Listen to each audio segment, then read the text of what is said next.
பாருவை கண்டிப்பாக வந்து கமருதீன் கல்யாணம் பண்ண போகிறாங்க. Sure shot confirm.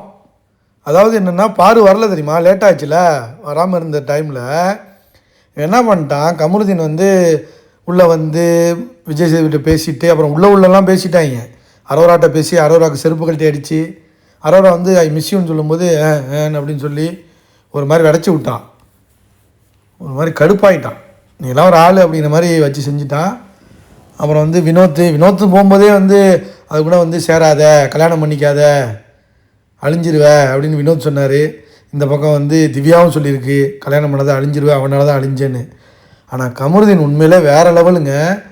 விஜய் சேதுபதிகிட்ட சொல்லி எனக்கு பாரு வரலன்னு வேறு சொல்லிட்டார்ல விஜய் சேதுபதி. ஏன்னா தெரியாது அவருக்கு, அது லேட்டாக வர்றாங்கன்னு தெரியாதுல்ல. டீம் ரொம்ப ஃபோர்ஸ் பண்ணி கண்டிப்பாக கொண்டு வந்துடணும் முடிவு பண்ணிட்டாங்க. ஆனால் தெரியாது, கமலுக்கு தெரியாது. கமல் என்ன பண்ணியிருக்கான், எல்லாம் ஓகேண்ணா, நான் நீங்கள் சொல்கிறது ஏற்றுக்கிறேன்னா எல்லாம் ஓகே அப்படின்னு சொல்லிவிட்டு உங்கள் வாயால் பாருக்கு ஒரு ஃபியூ வேர்ட்ஸ் கொடுங்க, சொல்லுங்கள்.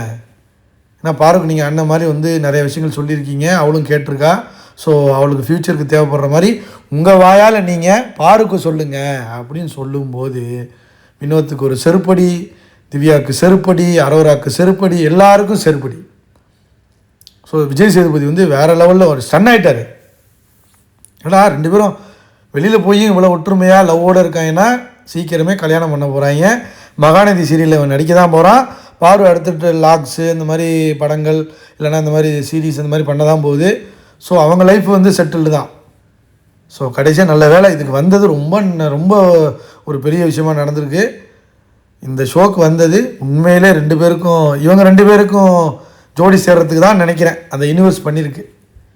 அப்புறம் வந்து என்ன சொல்கிறாருன்னா, விஜய் சேதுபதி சொல்கிறாரு, பாருக்கு வந்து ஒரு நல்ல அறிவு இருக்குது, அது மாதிரிலாம் பாயிண்ட் எடுத்து வைக்கவே முடியாது, பேசவே முடியாது. நான் அடிக்கடி சொல்லியிருக்கேன், பாரு உங்ககிட்ட பேசி நம்ம ஜெயிக்க முடியுமா அப்படின்லாம் நான் ஷோலேயே சொல்லியிருக்கேன். அதை வந்து எங்கே இன்வெஸ்ட் பண்ணணும்னு அதுக்கு தெரியணும், சில இடங்களில் எடுத்து வைக்கணும். அதாவது முழுங்குறாப்பில் முன்னாடிலாம் வந்து ஓப்பனாக பேசிடுவான் மனுஷன். ஆனால் இப்போ பாருக்குள்ள சப்போர்ட்டு பாகுபலி மாதிரி தான், பாகுபலி அப்படி தான் சப்போர்ட் இருக்குது. ஸோ அதனால் சொன்னார், அவங்களுக்கு வந்து நல்ல ஒரு இது இருக்குது. ஒன்று சாண்ட்ரா சொல்லுது, ஆமாம் ஆமாம் ஆமாம் அப்படின்ட்டு கையெல்லாம் தட்டுதுங்க. சாண்ட்ரா கை தட்டுது, பிரஜன் கை தட்டுறான், எல்லோரும் கை தட்டுறாங்க, மக்கள்லாம் ஆறாவரப்படுத்துகிறாங்க. கமருதீனுக்கும் பாருக்கும் அவ்வளோ ஒரு கிளாப்ஸு. அந்த அளவுக்கு வந்து ஒரு, அதாவது என்னென்னா உள்ள மிக்சர் கண்டஸ்டன்ஸ் கூட அந்த கைத்தட்டுகள்லாம் ஒன்றும் இல்லை. திவ்யாவுக்கு மட்டும் கை தட்டினாங்க போல பீடி வாய்க்கு. அதான் டைட்டில் கொடுத்துட்டாங்களே, பாரு போட்ட பிச்சை, வினோத்து போட்ட பிச்சைன்னு வச்சுக்கலாம். பிச்சைன்னுங்கிறத விட இவங்க வந்து சரியாக இல்லாதனால கிடச்சது திவ்யாவுக்கு, அவ்வளோதான். டிக்னிட்டி டெக்கோரம் அப்படின்னு சொல்லி ஏமாற்றி பீடியை குடிச்சு, காலைல ஒரு பீடி, மதியம் ஒரு பீடி, சாயங்காலம் ஒரு பீடி, நைட்டு ஒரு பீடியை குடிச்சே டைட்டில் வாங்கிடுச்சு. பார்த்தீங்களா, இவங்கெல்லாம் அனுப்பி விட்டுட்டு பீடி குடிச்சு டைட்டில் வாங்கிடுச்சு. கமருதீனை கல்யாணம் பண்ணால் பாரு வாழ்க்கை அழிஞ்சிருமா. உன்னை கல்யாணம் பண்ணுறவங்க பீடி குடிச்சே அழிஞ்சிருவாங்க, பீடி வாங்கி கொடுத்தே அழிஞ்சிருவாங்க. உனக்கு இன்னும் தண்ணி வெளில அடிப்பேன்னு தான் நினைக்கிறேன், என்னன்னு தெரில. அது பர்சனல் வேண்டாம். ஆனால் பீடி இங்கே குடிச்சில, பிக் பாஸ் வீட்டில் தானே குடித்த, இதுக்கப்புறம் நீ நல்லா இருக்கலாம், போய் எங்கே வேணாலும் நல்லா இருக்கலாம். ஸோ வந்து பர்சனல் லைஃப்குள்ளே நம்ம போகலாமா. ஷோ முடிஞ்சுன்னா அவ்வளோதான். ஷோ முடிகிற வரைக்கும் நீ பண்ண ஆட்டத்துக்கு வெளியில் போய் பாரு, நீ டிசர்வ்டா இந்த டைட்டிலுக்கு. பாரு நீ என்னென்னலாம் பண்ண, பாரு ஒன்று நான் என்னென்னலாம் வச்சு செஞ்சிச்சு, நீ எந்த வெஞ்சன்ஸில் எவ்வளோ பேசுன, நீ ரெட் கார்டு கொடுத்து வெளியே போகும்போது நீங்கள் ஒரு ஹியூமானிட்டி இல்லாமல் நடந்துக்கிட்ட பார்த்தியா, அதுலேயே திவ்யா உனக்கு டிக்னிட்டியும் கிடையாது, டெக்கோரமும் கிடையாது, எதுவுமே கிடையாது, ஹியூமானிட்டியே கிடையாது. வினோத் இருக்கானா அந்தாலும் வெஞ்சன்ஸில் இருந்தான், வன்மத்தில், அந்தாலும் வன்மத்தில் தான், அந்தாலுக்கு டிக்னிட்டி கிடையாது.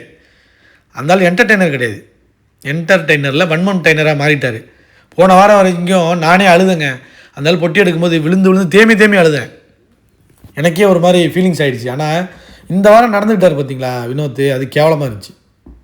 அதில் அவர் வந்து போச்சு, அந்த பிரவீன்ராஜ் மேலே இருந்த மரியாதையும் போச்சு, வினோத் மேலே இருந்த மரியாதையும் போச்சுங்க. கேவலம். என்னவோ வாங்கிட்டாங்க, கடைசியில் வினோத்து கிடைக்க வேண்டியது. அட்லீஸ்ட் வினோத்து கிடச்சிருக்கும், பாருவாச்சும் ரெட் கார்டு கொடுத்துட்டாங்க, அட்லீஸ்ட் வினோத்து கிடச்சிருக்கும், அதுவும் போச்சா. கமருக்கு தான் எனக்கு தெரிஞ்சு கமருக்கு தாங்க டைட்டில் கொடுத்துருக்கணும். பாருவையே கண்ட்ரோல் பண்ணி வச்சுருந்தான் பாருங்கள். வினோத்லாம் சப்பை கமருதீனுக்கு சப்பனா எங்கே இருந்தான், எல்லாரையும் வந்து இது பண்ணி வச்சுருந்தான். ஸோ அதில் தான் மிஸ் பண்ணிட்டான். பரவாயில்ல, லைஃப்பில் பெரிய ஹீரோ வருவான். பாருவும் கமருதீனும் சீக்கிரமே கல்யாணம் பண்ணணும். லைக் பண்ணுங்கள், ஷேர் பண்ணுங்கள், கமெண்ட் பண்ணுங்கள்.